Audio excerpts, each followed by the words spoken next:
Continuing education knows that at the end, students want to graduate. We believe that there's an option for every student. We are there to help students and serve them. It's our mission. And education is transformational. It changes lives.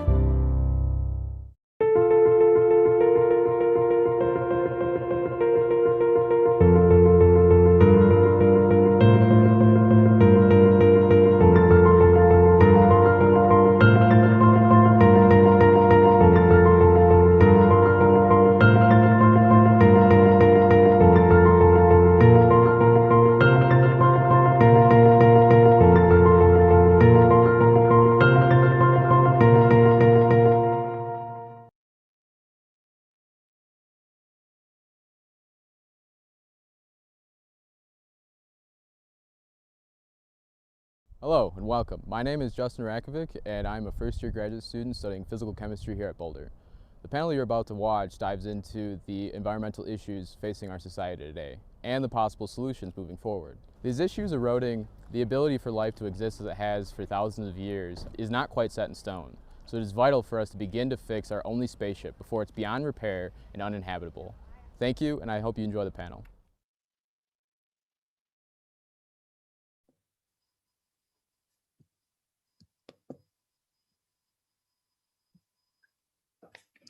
Hello, everyone. Our panelists can turn on their cameras now. I want to welcome everyone. I'm Alice Madden. I'm the director of the Getches Wilkinson Center for Natural Resources, Energy, and the Environment at the CU Law School. I'm joining you from Louisville, Colorado. So I want to welcome everyone for the CU Boulder Conference of World Affairs virtually this year. And tonight we're going to be listening to some amazing speakers for a panel, Fixing Spaceship Earth, Moving Toward Environmental Solutions.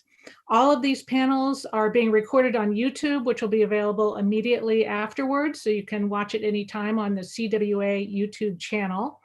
You can submit questions anytime on the YouTube chat, and we will turn to questions later in the panel. We have 75 minutes tonight.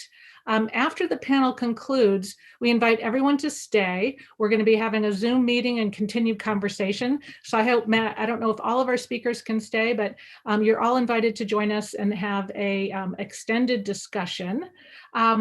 So I'm excited to introduce. Oh, one more thing. If you're asking a question and you are a student, please just put CU student because we like to make sure we get some questions in from students. So without further ado, I'm going to introduce our speakers one at a time. We're first going to hear from Peter Fromhoff, who's the Director of Science and Policy and the Chief Climate Scientist at the Union of Concerned Scientists, based in Cambridge, Massachusetts, but I understand he is joining us from the beautiful Woods Hole tonight. He's a global change ecologist. He has published and lectured widely on climate change and policy, the climate responsibilities of fossil fuel companies, and tropical forests and biodiversity conversations. We're going to hear 5 to 7 minutes from each of our panelists and then have a conversation. So Peter, kick us off.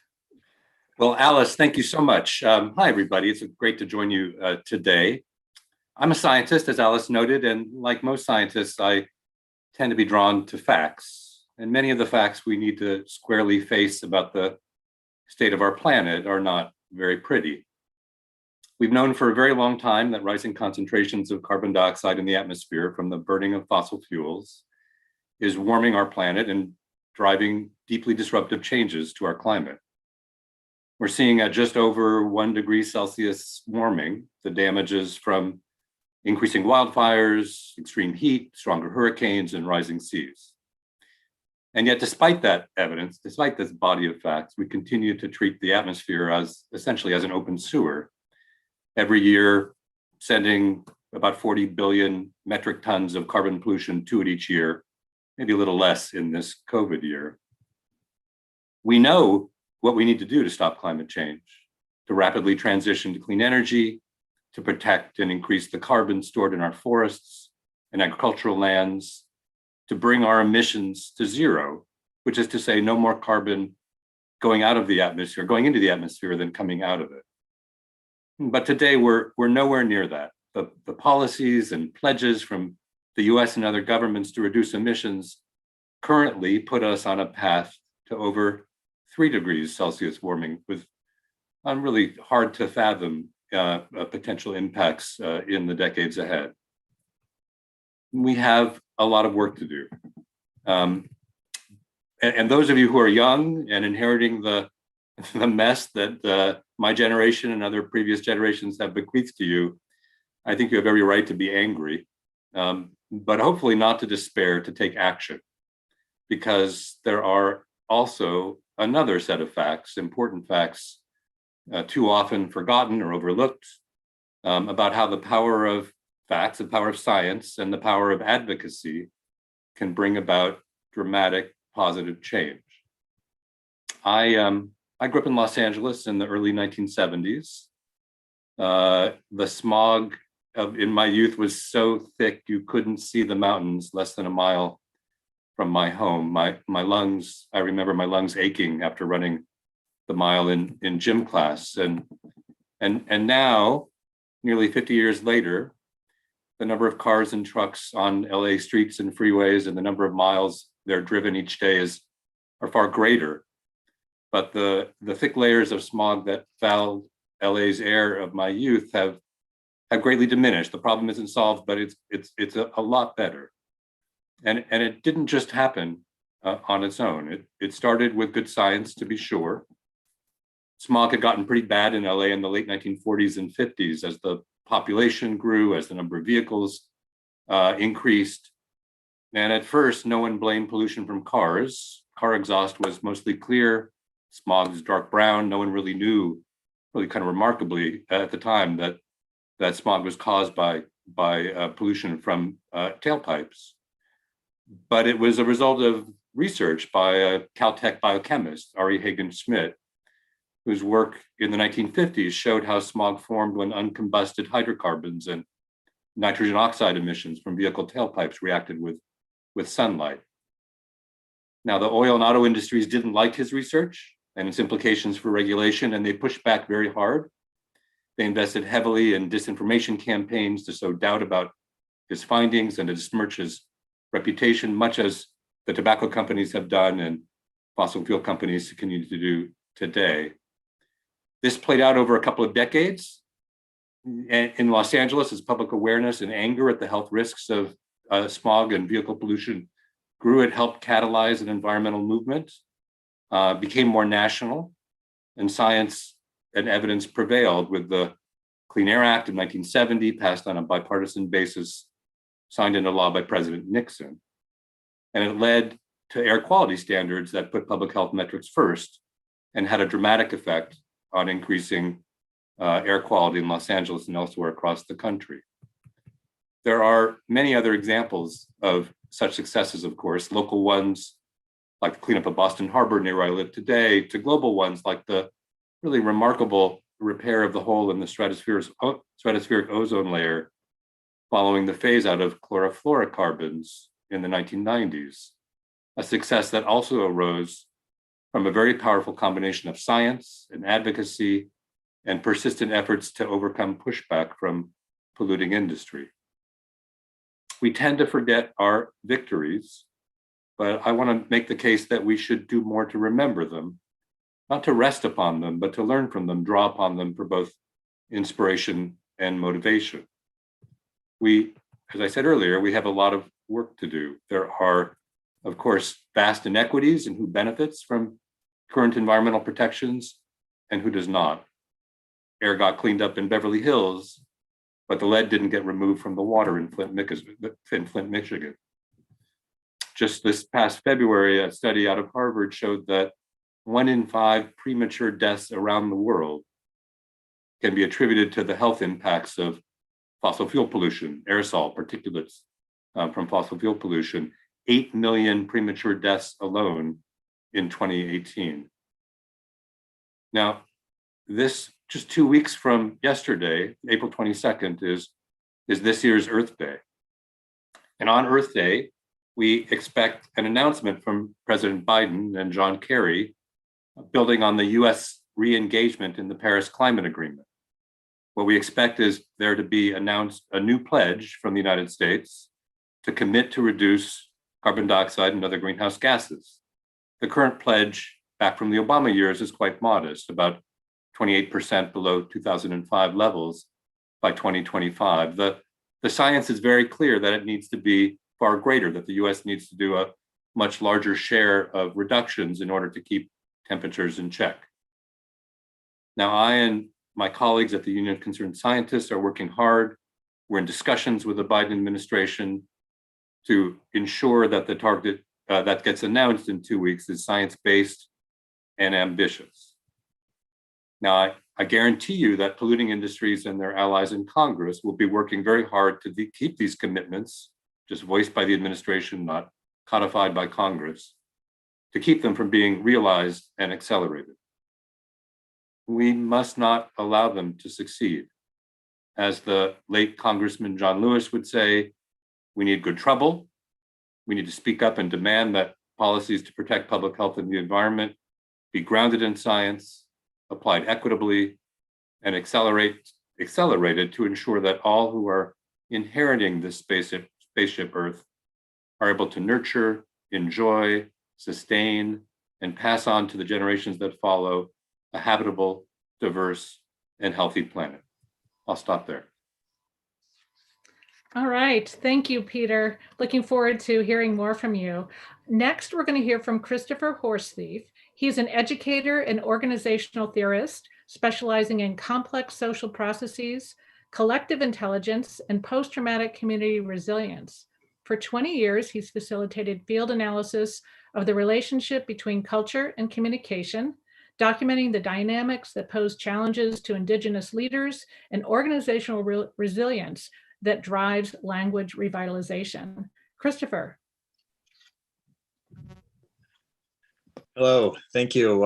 Thank you, Alice, for the introduction. And Peter, thank you for starting this particular panel off with mention of science and data and kind of the value added property that human beings have when we, particularly in an online forum, engage in discussions that are based in knowledgeable data gathering and analysis and not kind of anonymous just sayings and the kinds of things that get really hard to, I think, build social capital off of.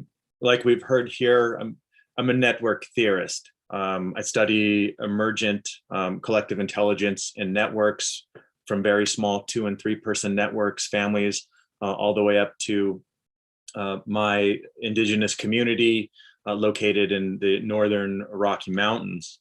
I really, my background in science comes from looking at early artificial intelligence and emergent phenomenon in social networks, particularly electronic networks. And I was always very drawn to that particular approach because I was interested in ideas like artificial intelligence, and I was interested in code, and I was interested in kind of peeling back the face of science fiction to see the soul of science fiction, what lie behind there. And to me, it was always two things. It was the science part. It was those truths that exist for all of us, no matter what race, culture, background, epistemic framework. There are certain things that exist for us. And the other side of that was the fiction part that allows us to engage in state gap visualization. There's a way things are, there's a way we want them to be. And if we start thinking about the world that we have, the choices that we make, as allowing us to engage as agents of moving from the way things are to the way we want them to be, then we can do some really amazing things. And I was a kid from the 70s, so science fiction for me was terrible back then.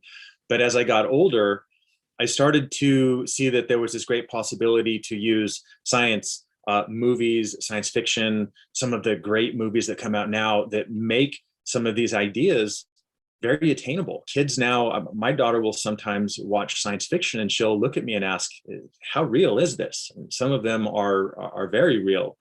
For me, a lot of it comes down to the idea of the law of requisite variety, which is an idea that came from early artificial intelligence that says that any system can maintain itself as long as it can generate more solutions than the number of challenges it faces.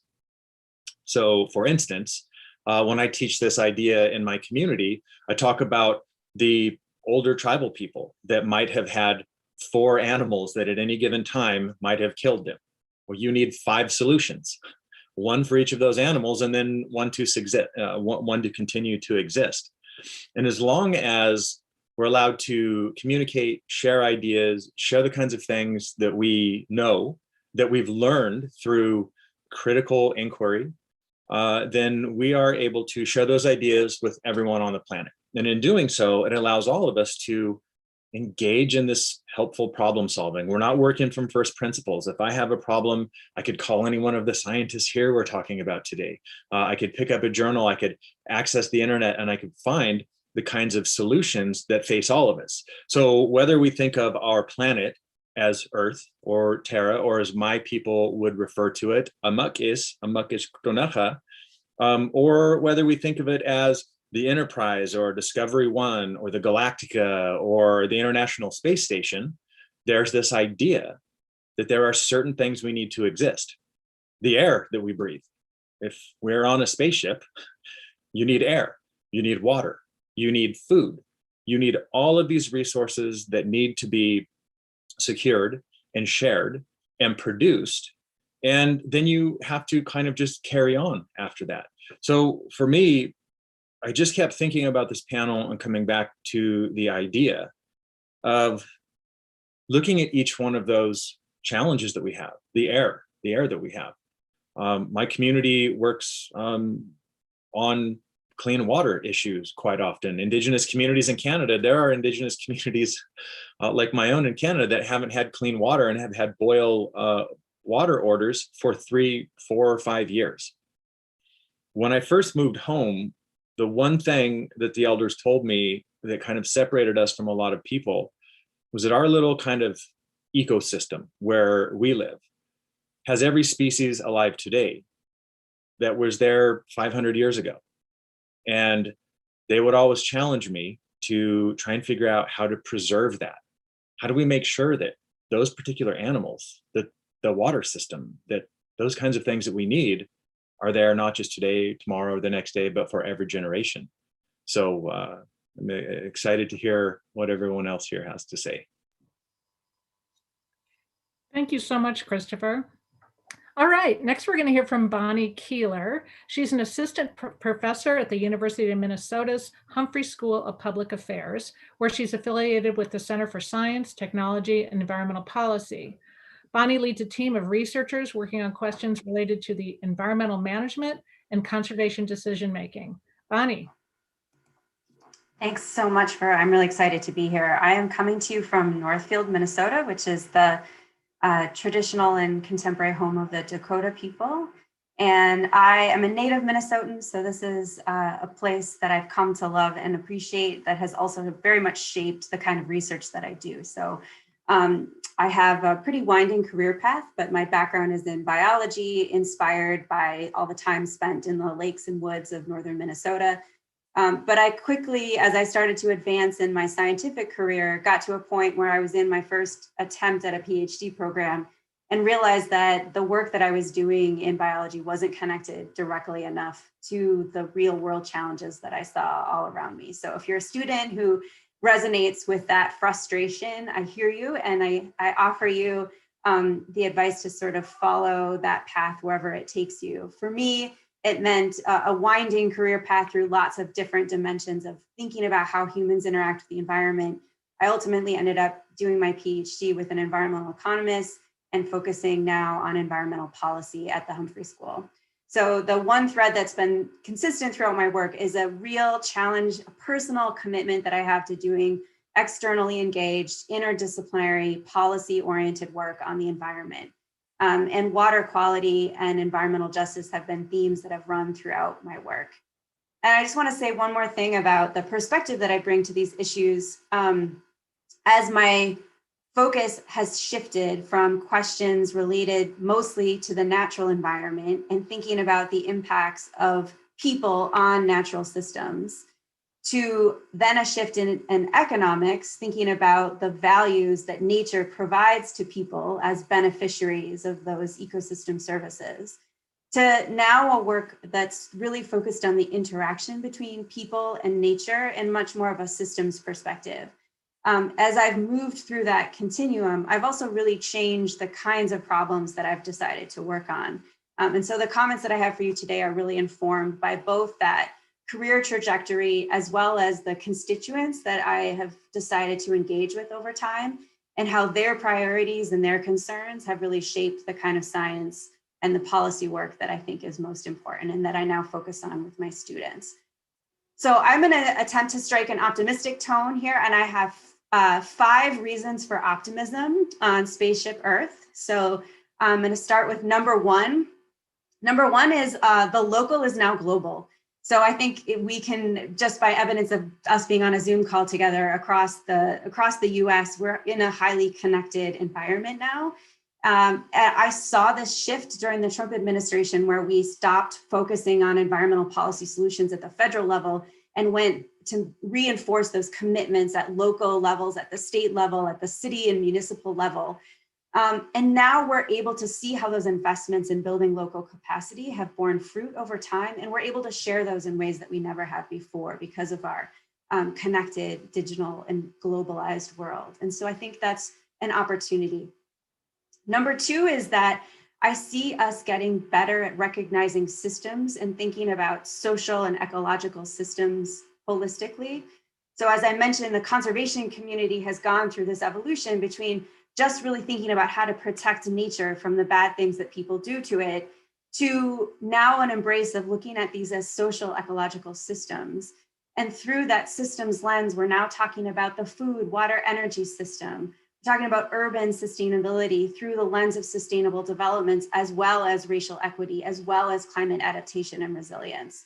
And so I think that we're starting to break down some of those disciplinary silos and sector silos that have prevented us from making progress, that are starting to open opportunities for us to really take a systems perspective on these complex issues, recognize their connections, and move forward. Number 3 follows from that, and that is we're starting to build really diverse coalitions, and we're diversifying the movements around the environment in ways that I haven't seen before. So when I first started working on conservation issues, it was really the big NGOs, the Nature Conservancy, the World Wildlife Fund, that were sort of focusing on polar bears and pandas. And those groups have shifted a lot in their focus to be much more comprehensive and holistic around the work that they're doing. At the same time, we've started to recognize how completely linked the question of social justice, racial justice, and income inequality are to our ability to make progress on environmental goals and sustainability goals. And as a result, you see movements like the Sunrise Movement. We're talking about the Green New Deal as something that's fundamentally a social and economic policy tool, as well as a proposal to address climate change. And you see that in the messaging from the Biden administration as well, and the way that they're thinking about the relationship between these different objectives and building coalitions that are broadening the base of support to advance these really important ideas in tandem. Number 4 is that I think you could take this as an optimistic or pessimistic approach, but I do see a renewed sense of urgency on focusing on the core institutions of our democracy and how essential those institutions are to addressing the problems of Spaceship Earth. So that means that we need to invest in the fundamental components of an engaged citizenry, that science, as Peter mentioned, is an incredibly important input into the policy process and into our dialogue as engaged citizens. We need to also be focused on things like expanding access to voting to make sure that our democratic institutions are strong. And we've seen how the threats to that impede our progress on a whole host of other issues. As someone who teaches at a policy school, I'm really excited to see our admissions are up by triple digits this year. And I think that's a great sign of how, when given the opportunity and a sign of hope to make a difference, that there's a lot of next generation students who are ready to take on these challenges and really invest in being active and being civically engaged. And then the final point is number 5 is we've really demonstrated our ability for rapid societal change. And so the impact of the pandemic, one result of that is that we've seen just decades of change happen in a matter of months, really. And so it illustrates to me the capacity of society to adapt and to change pretty rapidly in ways that I don't think we ever thought we could. So I find that as a source of optimism, and I look forward to having conversations about how we can move that real momentum and that awareness of the potential for transformation into fixing the Spaceship Earth problem. All right, thank you so much, Bonnie. All right, our final panelists. To kick off this conversation, Carl Saffin is an ecologist and an author of Becoming Wild: How Animal Cultures Raise Families, Create Beauty, and Achieve Peace. And from that beautiful title, you can tell his lyrical nonfiction writing explores how humans are changing the living world and what the changes mean for non-human beings and for all of us. His work fuses scientific understanding, emotional connection, and a moral call to action. Carl. Well, hello. I am coming to you from Long Island, New York, a town called Setauket. That is the Algonquin name for our town, so we are always reminded of the original people that were here. And I'm going to talk to you tonight about the morality of environmental problems. Within the lifetime of anyone born at the start of the baby boom, the human population has tripled. In the 1960s, humans every year took about 3/4 of what the planet could regenerate annually. By a few years ago, this rose to 170% of what the planet can regenerate annually, meaning the planet is not keeping up with our demands of it, and we are running the world down. In other words, said 17 of the world's leading ecologists in a recent perspective, quote, "Humanity is running an ecological Ponzi scheme in which society robs nature and future generations to pay for boosting incomes in the short term." That sounds depressing. They said that their article was not intended as a call to surrender, but that they wanted to provide world leaders and the rest of us with what they called a cold shower about the state of the planet in order to avoid what they called a ghastly future. So put on your shower cap because this water is cold. Humans have altered about 70% of Earth's land surface and ocean. Wetlands have lost 85% of their natural area. Kelp forests have lost 40% in the sea. Seagrass meadows are disappearing at 1% per year. The ocean's large predatory fish are now 2/3 gone. Coral reefs have lost half their living mass during my working lifetime. Agriculture has halved the weight of living vegetation on land. And farmed animals and humans now constitute 96% of all land vertebrates. In other words, of all the vertebrate animals that live on land, only 5% are wild and free living. The rest are us and our what we call livestock. The world's wild populations of birds, mammals, fish, reptiles, and amphibians have declined an average of about 70% in just the last 50 years, which is a breathtaking plummet. The current extinction rate is 15 times the natural rate, and around 1 million species are now threatened with total extinction. Worse, I think, is that the pain of other living things is seldom felt by human beings. Their interests are seldom considered. Their intrinsic values are discounted. I am still asked, why should we care about whales, for instance? The causes of these declines have also caused the deterioration of soil, air, and water quality, of pollination, of carbon sequestration capacity, and human health. Some things, of course, have increased, like floods, fires, the number of malnourished people, plastic pollution, overall toxification, and infectious epidemics. Current trends put the future on track to be much worse than generally appreciated. The scale of these threats is really so great as to be nearly incomprehensible. And one of the big problems is that the erosion of the living world has been caused by the things people have wanted.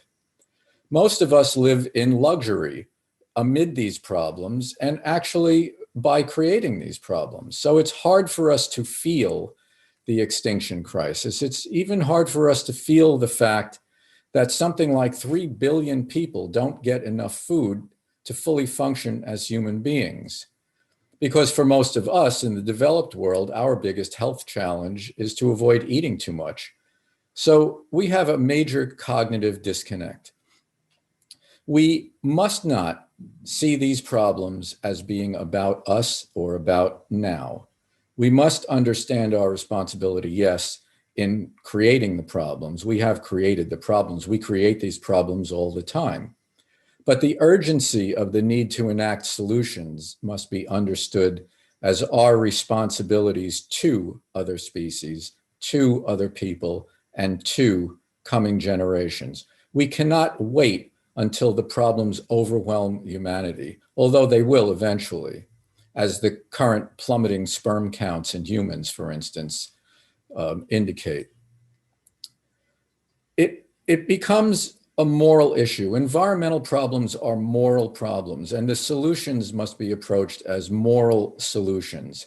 I don't favor appeals to self-interest because self-interest, in the short term at least, is why we have these problems, and self-interest creates the biggest resistance to solving them. Luckily, we have very good examples of what a moral approach to environmental problem solving looks like, even though we don't usually tend to think of it this way. Philosophers have sometimes considered human beings the moral species, and a moral species has moral obligations. It may be that the only thing capable of standing up to self-interest is moral persuasion. Religions, for instance, assert the primacy of right and wrong over self-interest. They don't say, well, if it's in your self-interest, it's okay. But major religions have failed to recognize the world as something sacred. And economists and politicians think that on a finite planet, we can grow our way out of problems that are caused by things that there are already too much of. If a reckoning does arrive for the human species, it will come because we asked life to prove its value compared to more soybeans and discount coupons, but we were making too much noise to hear life's answer. All known meaning in the universe is generated here on Earth because this is the only known living planet, and that is the most profound thing that we can and must understand. We need to solve the problems to nature and the human environment, not selfishly, but selflessly, for the sake of everything and everyone who is not us, for the sake of beauty and all beauty signifies. Beauty really is a simple litmus test for the presence of things that matter. The answer we cannot afford to ignore, the one that must be on our lips, is this: we live in a sacred miracle. We should act accordingly. An action is right when it adds beauty and compassion to the world, and wrong when it subtracts them. Now, luckily, we have some roadmaps. The US Endangered Species Act is a good example of a law that works morally. Not long ago, a small bird called the Kirtland's warbler came off the endangered species list. It wasn't because we needed Kirtland's warblers. It was because the Endangered Species Act says that when species need us to help them, we shall go to their aid. That's the law in the United States. As the US Fish and Wildlife Service explained in their announcement about the recovery of Kirtland's warbler, they said that the warbler responded well to 50 years of active management. That's a rescue mission spanning half a century. That actually makes me proud to be a United States citizen. Before the Endangered Species Act, that warbler was down to 200 singing males. The population has increased more than tenfold. not because we needed Kirtland's warbler, but because we understood that Kirtland's warbler needed us. We understood our moral responsibility. We lived up to our covenant to keep a tiny bird in the world with us.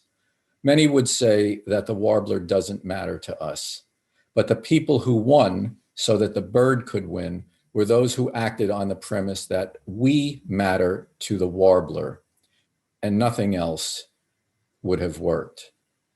And I think that's our best hope, to understand that problems of conservation and the environment are moral problems that must be approached from a moral motivation. We can't wait for anything less than that.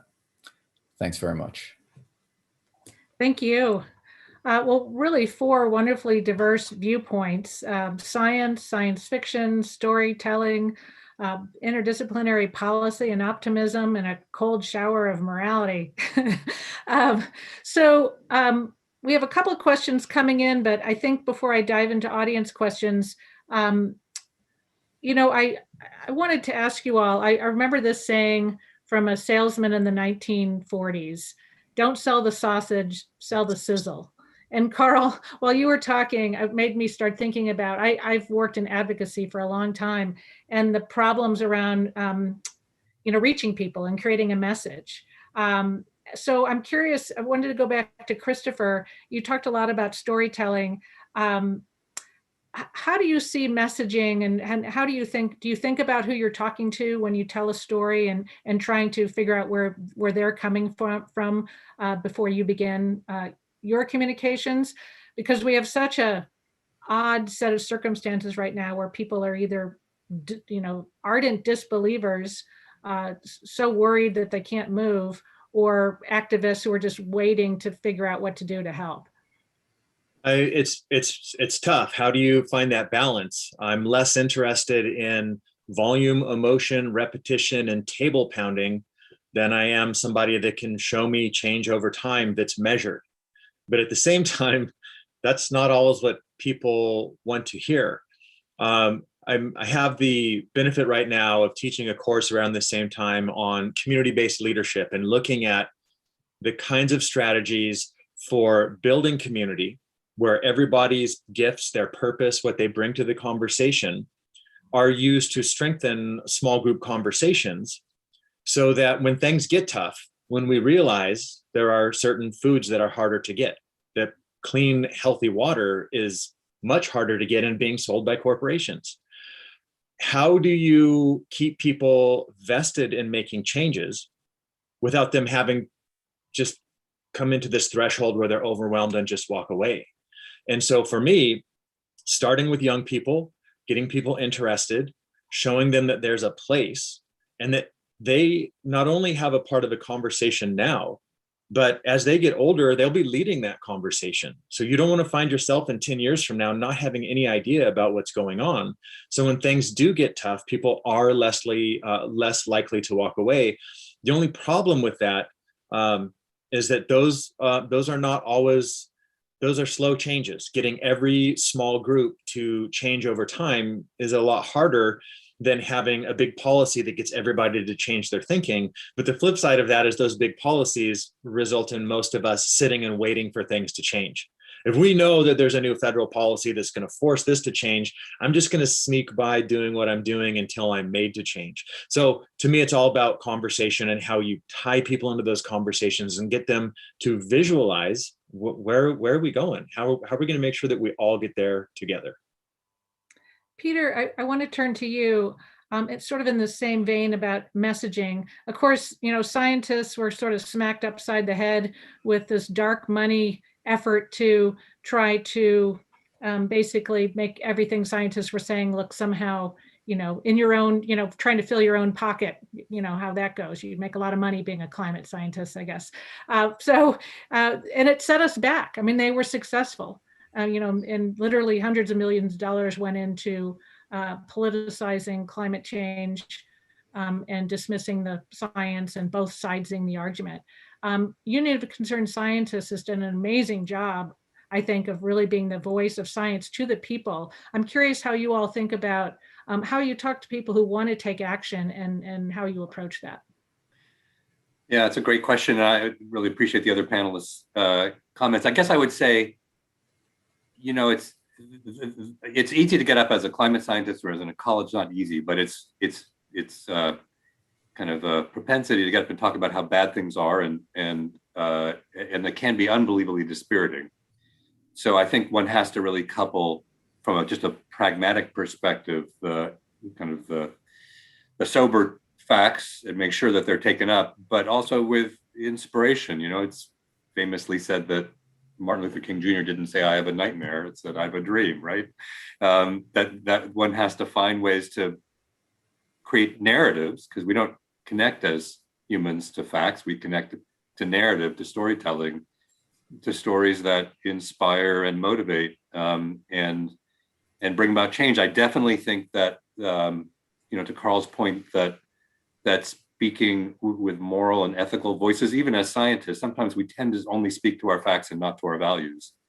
And I think one thing we try to do at UCS, to circle back to your comment, Alice, is to recognize that we have values, that I choose to study climate change because I care about the issues. It's not just as a scientist, and that it's okay for me as a scientist and for other scientists to speak to our values as well as to the facts we happen to know, and to not pretend that somehow we're just automatons, you know, simply publishing informal prose and scientific papers. I think telling truthful stories and engaging people in ways that reach them where they are and then help bring them to where we all need to go is the kind of sweet spot. And there's no single right way to do it. But I guess I would say that, you know, to Bonnie's comments, there are a lot of reasons to be inspired by what we're seeing in the youth today, in the connections to justice.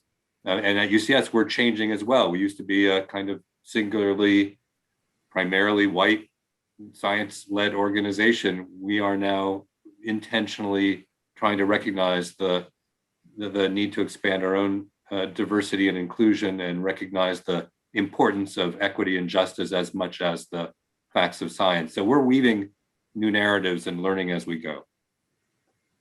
Bonnie, I wanted to turn to you. I'm a policy wonk. I was really drawn to many of your remarks. In the university setting, interdisciplinary is all the rage, but it's very hard to actually do. We tend to be very siloed. I'm curious how you see that interdisciplinary work helping forward solutions that are more sustainable. I think it's a necessity. I think that actually things have changed a lot in the academy. So I would say now, I think I was in the generation that got the advice that doing interdisciplinary work was sort of a career killer, as well as doing applied work in practice. And I am working very hard to change the narrative around that. So I think we have these sort of zombie advice things that cycle around the academy. And I think it's important to combat those negative narratives and propose a new story that says, you can do interdisciplinary work, you can do applied work, you can do policy relevant work. You can spend a lot of your time focused on engagement and still be successful in the academy. And if anything, that's exactly what students want in the world. So I see the students who come through my research university are so motivated to make a difference in the world, and what they seek is mentorship and pathways to do that.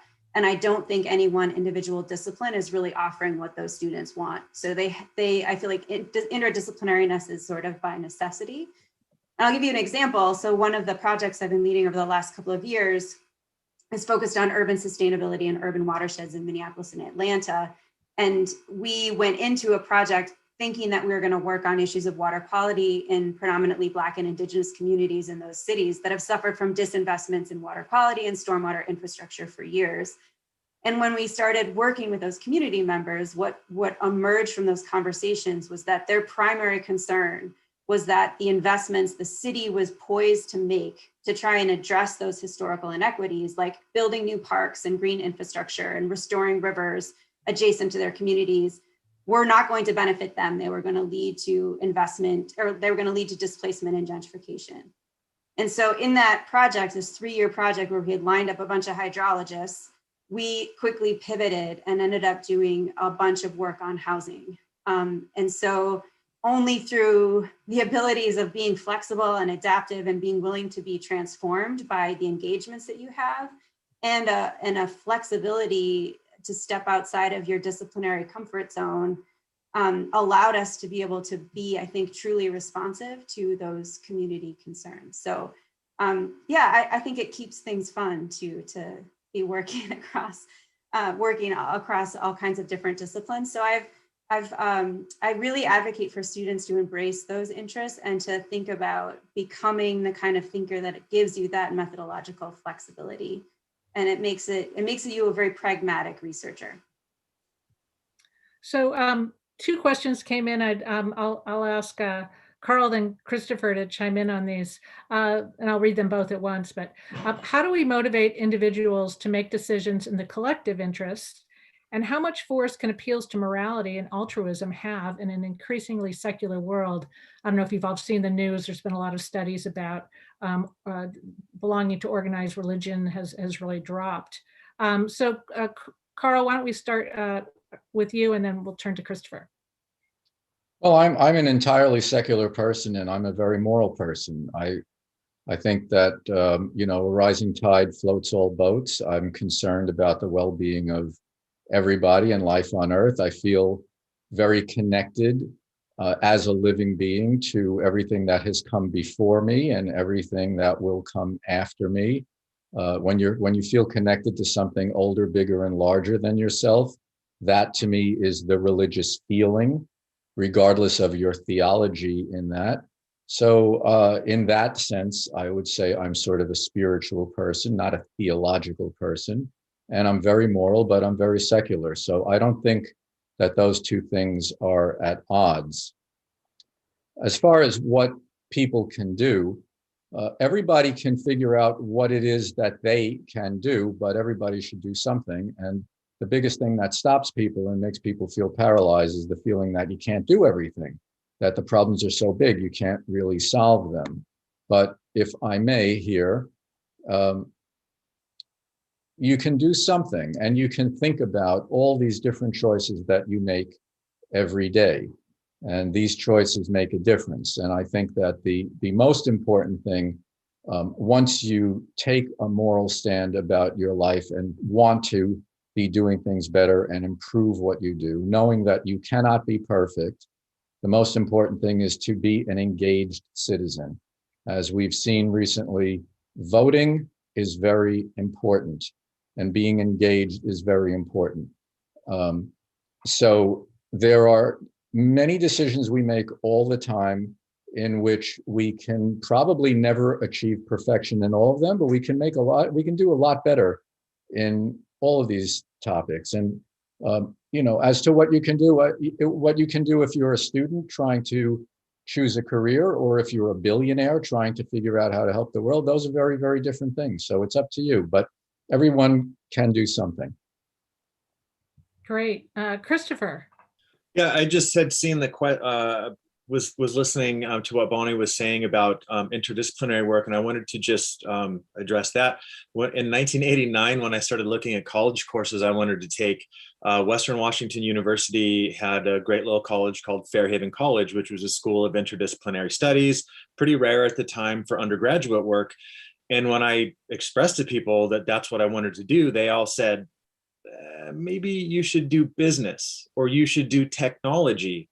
And I said, I want to go somewhere where there's a diverse faculty that teaches all kinds of things. And now 31 years later, I'm doctoral faculty in 2 interdisciplinary PhD programs where I routinely tell learners, you have the ability to speak from more than one perspective. You're not going to talk about one framework and one epistemological outlook and one argument over and over and over again. You're going to combine different ideas.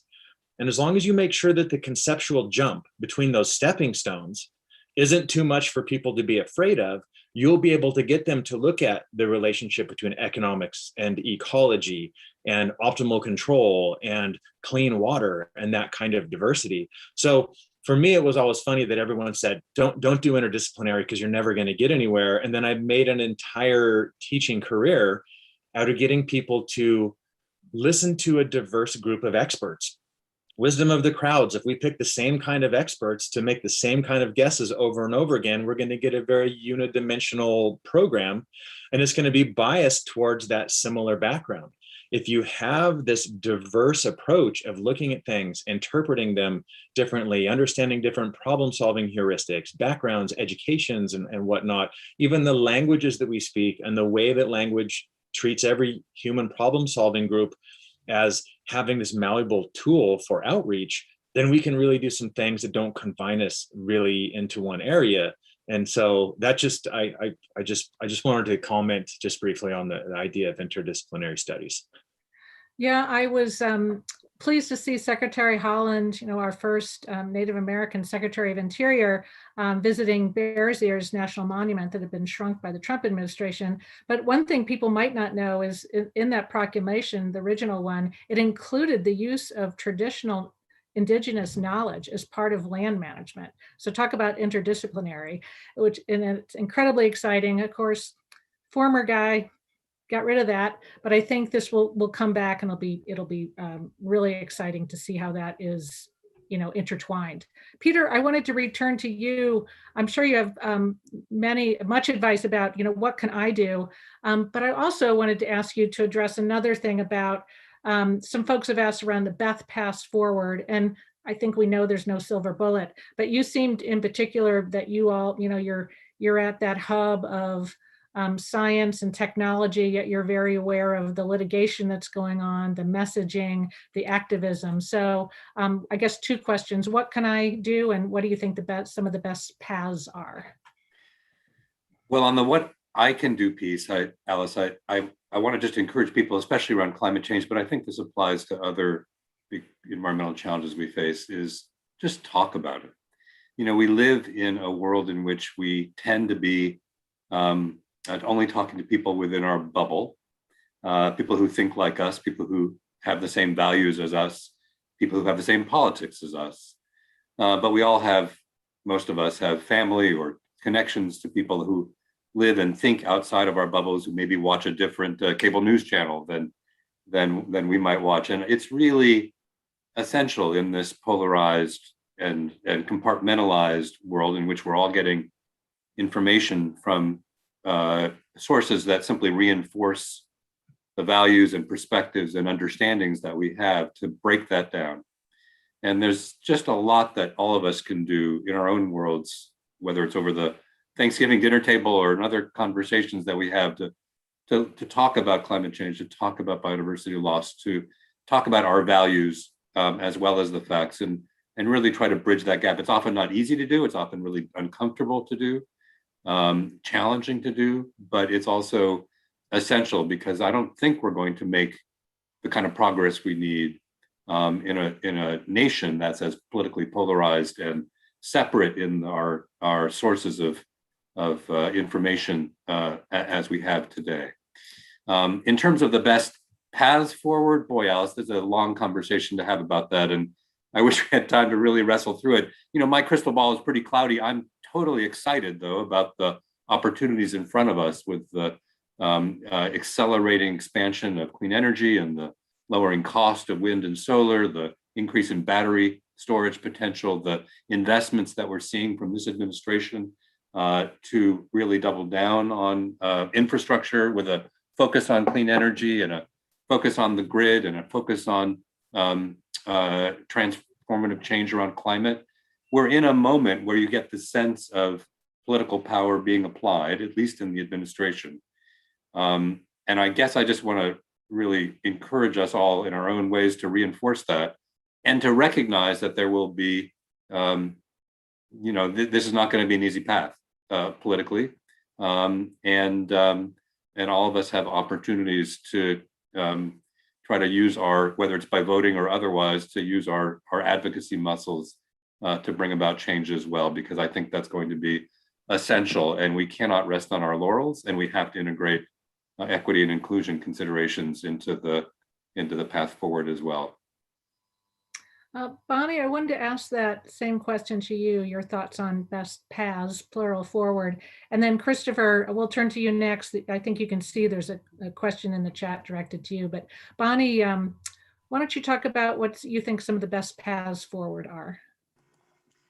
Maybe I'll speak to some of the tensions I think that I observe in people trying to figure that out, because it's such an urgent question for so many people. And I see the students that I interact with really struggle with this paradox of like incremental change versus transformative change, and how much to work to reform within the system versus to burn the system down and just try something completely different.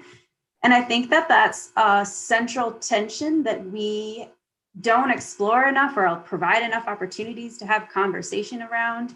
And I think that there is no one right answer to that. It's a path of sort of individual exploration, and you need to come to your own personal views about how you intersect with these systems that are fundamentally flawed, right? And so we have the legacy of a lot of ineffective and unequal systems. And that's the landscape that we're working with right now to try and make big changes to address simultaneous crises. So do you work strategically within those systems to identify and map power and influence and work on building coalitions that are going to connect to the values of those people in power to enact reforms that are going to better the objectives of your organization or mission? Or do we really fight from outside the system to try and remove those positions of power and enter in a new paradigm or a new set of leadership? And how are we equipping that new set of leadership to address super complex and vexing problems? So those are the kinds of things that I encourage my students to wrestle with. And I think when we're talking about stuff that's at the scale of climate change and the biodiversity crisis and structural and systemic racism and income inequality, I mean, those are huge, like major simultaneous crises that I think we're trying to address, and it's very difficult to figure out individually and collectively where to allocate our effort for advocacy. And I'd love to hear other people on the panel sort of talk to how they've come at that question from their own personal experience as well. Okay. Christopher, I'll turn to you next, and you can address whatever you want that's been brought up, but I'll read this question that came in for you. Can you elaborate on effective methods for people and small organizations to self-organize and amplify their agency to global scale? Sure, I love the topic of balancing structure with agency, not getting burnt out, but understanding no matter what your background is, you have choices that you make every day, like we saw on the slide here. Your vote is what you buy. Your choice for how you treat someone is what you're saying about the world. Most recently, I have stumbled across a great book by Peter Block. It's called Community, The Structure of Belonging. And it talks about a number of ways to get small groups of people to start thinking of themselves as not as individuals, but as this problem-solving group that has the ability to solve problems that you don't at these large scales. Don't sit around and wait for your leader to do it for you. Figure out something you can do locally. And if that grows, if it catches on, then sooner or later your network goes through a phase transition where that just becomes a part of the public discussion. It becomes something that we do. Also, Jean Lippman-Blumen, who is a connective leadership theorist, a friend of mine, whose work I just love on connective leadership and networks, talks about hot groups. Try and find in any if it's 1,000-person business, find the 2 or 3 people that have a diverse background that work together and build off of one another. There's an emergent energy that will come out of these small groups, these hot groups, that allow you to jump well beyond what even the 10 people in your department might do. And then the final strategy there, I'm kind of talking about a couple of my students now, but one of them talked quite a lot about the idea of established connection before you put too many heavy topics on them. Because if things get heavy and you just met someone, there's nothing keeping you from saying, hey, this is too heavy, I'm out. But you start finding those connections, you make those connections, you highlight things like similarities and backgrounds, like we're seeing with the term BIPOC, Black and Indigenous people of color, looking at some of those things that are similar between those groups. So you're not so easy to just say, well, that doesn't address me, so I'm going to step away from it. Mm-hmm. So that when something like facing something about your traumatic past as an individual or collective, you can see in the other people around you, your love for environment and being traumatized by seeing what's happening, your love of larger society and seeing what's happened to science in the last 4 years, understanding what's going on with anonymized attacks on the internet and understanding that those are fundamentally traumatic. Once we have those connections, we can combine and carry each other through it. But if we're all just a bunch of individuals working on things from first principles, it's overwhelming and it's far reaching and sustained, and we tend to give up. So yeah, small group problem solving, there's all kinds of ways to do it. Carl, I wanted to turn to you next, and I want to forewarn Peter. I'm going to come back to you and ask you a question about carbon capture and sequestration. Carl, I don't have a specific question, but I thought you might want to add into the last couple of minutes conversation. Oh, what about organizing and? Yeah, and also the best paths forward. You know, you alluded before to you know, the laws that have been able to protect species. I'm curious what you think some of the best paths forward are. I guess one thing I want to mention, just to go way back, I also remember when the air in Los Angeles was painful to breathe and murky, and you really couldn't see very well. So I highlighted the Endangered Species Act in my comments, but we have the Clean Water Act, the Clean Air Act, a number of other things. The really important thing about the Clean Water Act and the Clean Air Act that are different and better than the Endangered Species Act is they are aspirational. They don't say we have to hold the line. That's what the Endangered Species Act pretty much says. Hold the line, don't let any more species go extinct. The Clean Air and Clean Water Acts, they say the air has to be a lot better than it is at the passage of this act. The water must be, quote, fishable and swimmable. It doesn't say not toxic. It says fishable and swimmable. These are aspirational things. This was a very inspired generation of lawmakers that passed these bills. And that is a really crucial thing to maintain. As far as the best paths forward, it totally depends on where you are, who you are, and what you feel like doing. The best path forward is the path that will sustain you, not the path that you will burn out on. If you think that the most impactful work in conservation or in the environment is environmental law, but you really don't like working in law, you shouldn't work in law.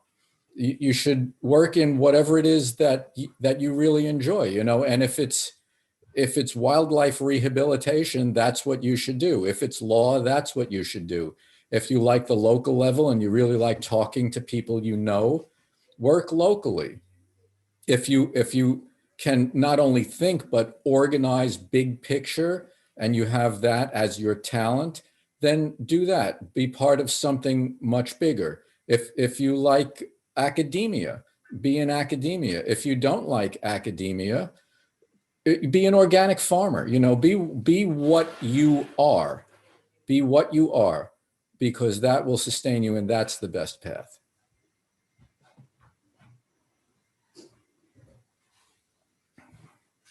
Alice, you are muted. Okay, sorry about that. Makes it a little harder.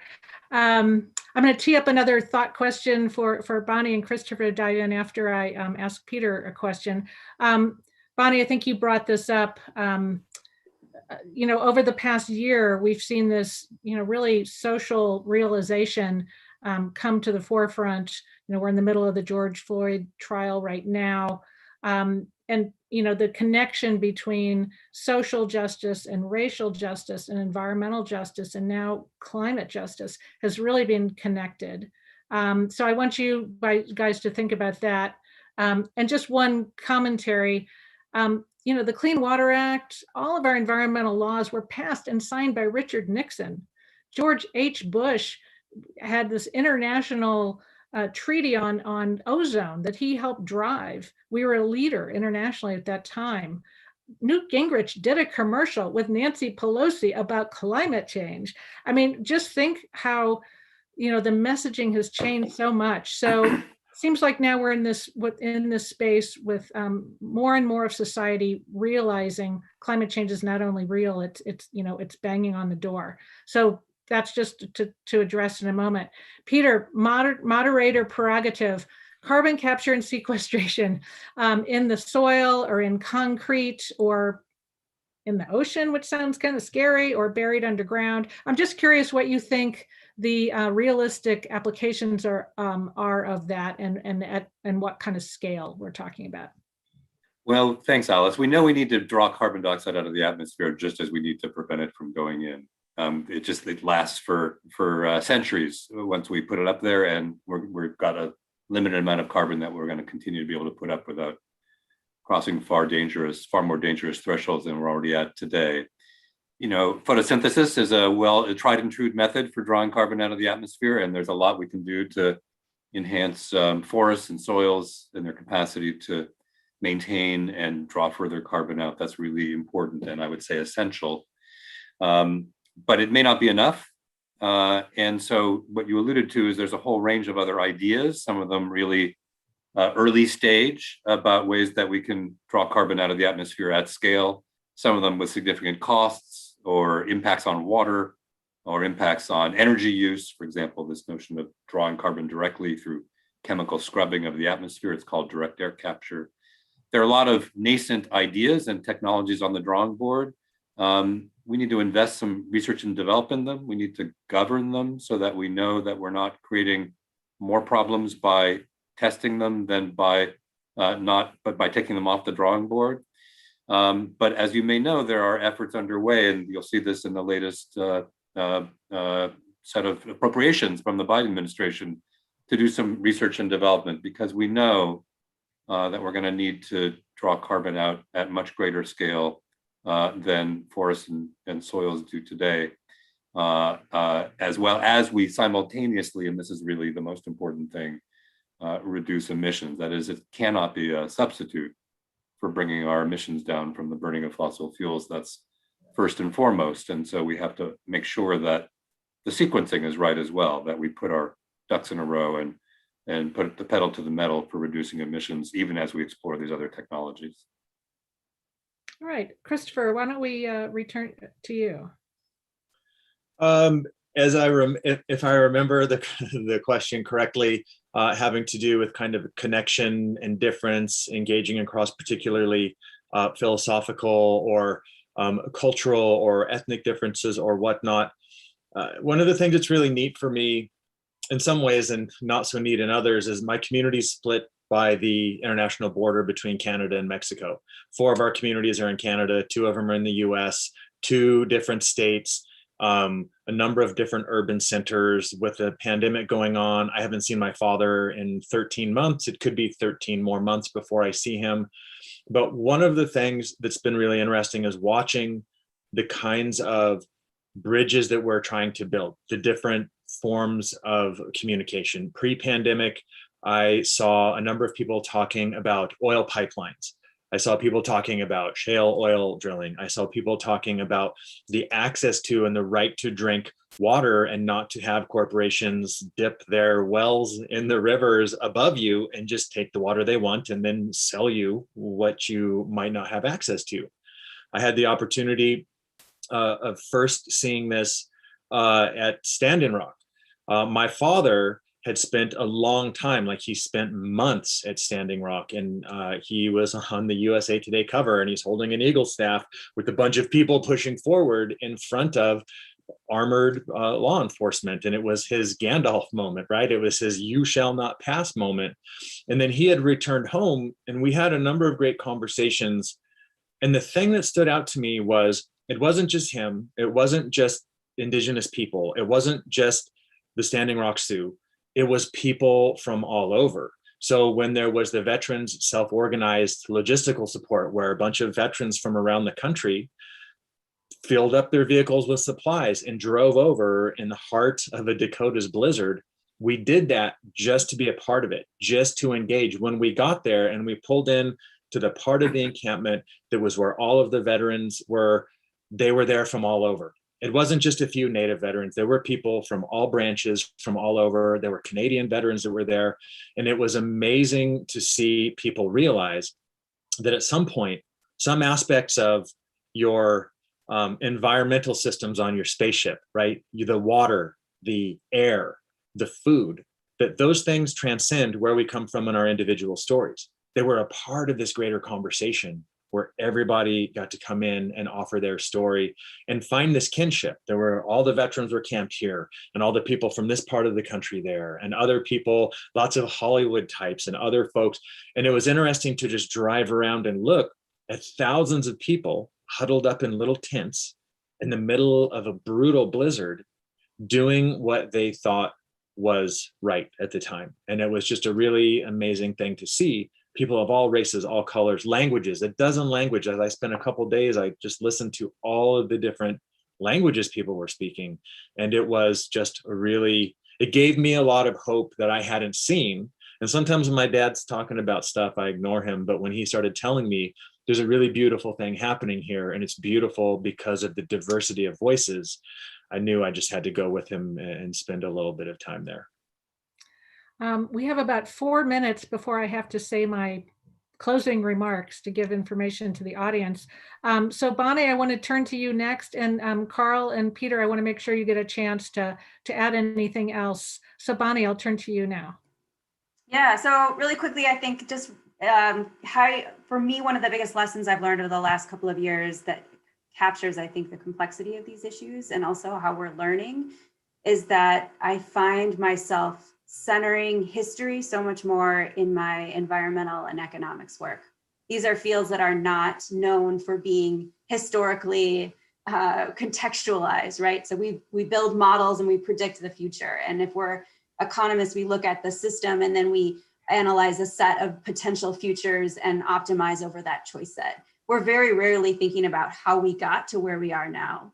And I think that the national conversation around racial justice is just one reason why that history is so incredibly important in not just understanding how we got to where we are now, but how we move forward. And, you know, in Minneapolis, where the George Floyd trial is happening right now, some of our work has really been elevating the role, for example, of racially restrictive housing covenants and their use in excluding big parts of Minneapolis for white-only communities.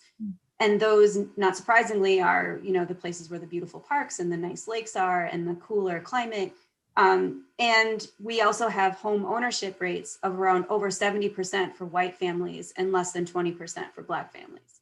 So you think about that landscape of inequality, and then you enact a carbon tax, or you enact an energy policy, or you have any sort of credit or effect of allocating infrastructure or a property tax, right?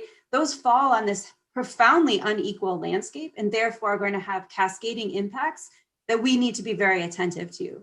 And so my closing remark is really about addressing these complex spaceship Earth problems that are future oriented and very urgent without forgetting the historical context that got us to where we are now. All right, Carl, you and Peter each have about a minute. Carl, why don't you go first? Okay, sure. We've heard the word justice a few times, and I think we don't usually ask ourselves, what do we mean by justice? Another way of thinking about it is, what is deserved? What does this person deserve? What do these animals deserve? What does this landscape deserve? What do these water courses deserve? All of this is really about justice.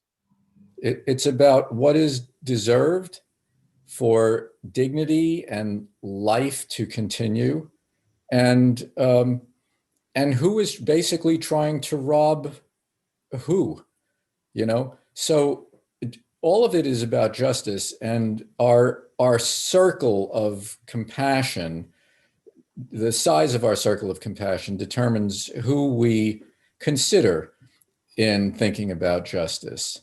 And I think, you know, these are very big ideas. It's important to be aware of big ideas, because otherwise you might think that you're just working on a tiny little thing that's not important. And Gandhi said, whatever you do might seem unimportant, but it's very important that you do it. So while we work at the scale that we can work, We may work in a small community group or in one environmental organization or teach some classes at a university or whatever it is that we do. I think it's crucially important that we understand that we're part of something big, because that is very motivating, and that we're part of a struggle for justice, which is completely fundamental. Peter, how about 30 seconds, parting thoughts? Well, Sorry. I'll just quickly, that's all right. close. Carl earlier said something about doing what you love the most, doing what's right for you. And one of the things I love the most in a pre-COVID and hopefully post-COVID world is speaking with students on college campuses about their passions and their interests and their concerns and their fears and their hopes, and about paths forward, as we're talking about today. And I find that, and especially in the past several years, despite, frankly, the horrors of the Trump administration and the pushbacks on all the environmental concerns we've been talking about today, tremendous energy, tremendous passion, tremendous hope and optimism, and it gives me, a great sense of motivation and inspiration for continuing to do this work, because I think the youth today get this much more so than my generation did, and it's essential to draw upon and further their goals. Thank you all so much. This went by so fast. I also want to thank law student Leah Vasarili, who was helping organize. She's out of town, so she didn't get to do the pre-panel video, but thank you, Leah. If you want to learn more about our panelists, please go to the CWA website. You can see links to their publications, their podcasts. CWA is run on gifts, grants, and donation, and elbow grease of volunteers. So please think about donating or volunteering your time. There's committees who help form these panels. It's really fun work. Live events through Sunday, and of course you can watch on YouTube. So again, there's a Zoom meeting that the link will be in the YouTube chat, and if you want to join the Zoom, I just want to give my personal thanks. So much fun, interesting conversation. Bonnie, Christopher, Carl, Peter, thank you so much. Enjoy a wonderful weekend, and if you can stay on, great, but I know you might not be able to. Thank you, everyone. It's been a great honor. Thank you. Thank you.